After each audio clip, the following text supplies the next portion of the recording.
आमे प्रतिवर्ष गुरु पूर्णिमा पवित्र गुरु पूर्णिमा को आमे स्वतंत्र भाव ध्यान दे था। आमे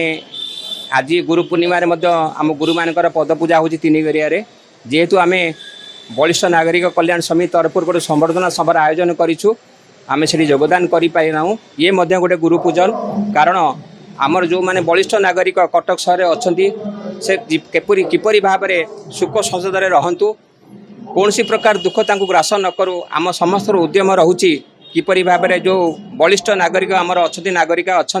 से सबु प्रकार उपकार आम ये कमिटी तरफ पाते। समस्त मोर पूज्य गुरुजन माने मुरबी माने आज समस्त एकत्रित होते एकाठी होते। आज पवित्र दिन गुरु पूर्णिमा केंद्रीय वरिष्ठ नागरिक कल्याण समितिर पूज्य सभापति कार्यकारी सभापति साधारण संपादक समस्त सदस्य आज जहाँ प्रस्ताव उपस्थापन करिसेंती निश्चिंत भाव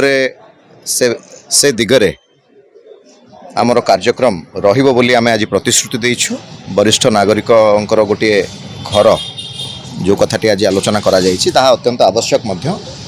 आमे समस्त अनुभव करि पारुछु। आज 2024 कथा जदि आमे कहिबा समस्त सीनियर सिटीजन मानक ठारू आपण भी निजे आज सभारे उपस्थित थिले मीडिया भाई माने आपण निजे अनुभव करि पारथिबे को भली भाव रे सुसंगठित होइकी आम गुरुजन माने अछंती। एहा युवा पीढ़ी पई गोटे वार्ता कहले अत्युक्ति हबो नाही। मु जेति की कथा है समस्त वरिष्ठ नागरिकों संगे विशेष किसी योजना है नहीं आमर ओडिशा सरकार माध्यम रे से माने मात्र गोटे 75 रुपीज करके अच्छी टू बहुत लिमिटेड लोक मैंने पाँच जोड़ा तो से जहाँ जहाँ आवश्यकता अच्छी से माने गोटे आमको देइछंती स्मारक पत्र एंड दाबी गुड़ाक भी देइछंती कि जहाँ सुविधा दरकार हेल्प डेस्क गुड़ाक दरकार विभिन्न विभिन्न ऑफिस रे सरकार तरफ जो पेंशन दरकार एंड चिकित्सा हवापाई जो योजना गुड़ाक दिखाई भी जमी मिल पारू रेल यात्रा बाकी यात्रा गुड़ाक भी जदि किसी कनसेसन हो पार तो सब जिनस आम पढ़ू आलोचना करूँ निश्चय कंपेयर भी करुचु अलग जगह कौन कौन दिया एंड कहीं ये दिया होनी से दाबी गुड़ाक को ठीक भाव में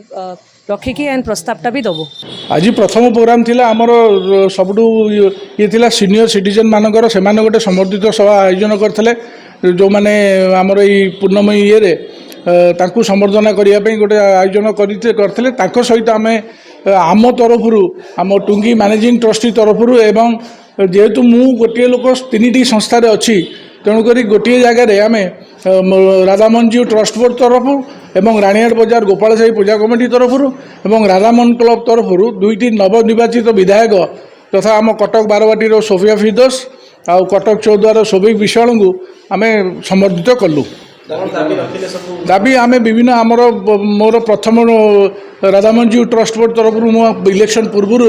दी एमएलए को आनिकी देखी आम मंदिर केमती आहरी डेभलप हम बहुत बहुत बहुत गुटे कम बाकी रही जाइए जोगरा हो पारि आज पर्यंत मु आसवा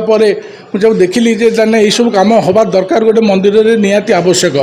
मुझे जनई से मत कही निर्वाचन पर आमको गोटे लिखिकी देले आम से आम एमएलए लैंड फोर्ड हो कि कौट हो से फुलफिल करेंगे ये हूँ प्रथम। द्वितीय जिनस जेहेतु राणीहाट बजार पूजा कमिटी सेक्रेटरी आम नूतन गृह पाटा आम जो पूर्वतन पाखापाखि 60-70 वर्ष तलर जो ठाकुर घर थिला ताकू आम पूरा भांगी देकी गोटे नुआ गृह से कर ठाकुर मंडप जोटा कि आमर पूजा मंडपटा आमर महादेव जो हमें कार्तिकेश्वर हमें आम महादेव कटक टाउन सबुठ बड़ महादेव एटा समस्ते जानती जे राणीहाट गोपाल साही महादेव आसला माने सबुठ बड़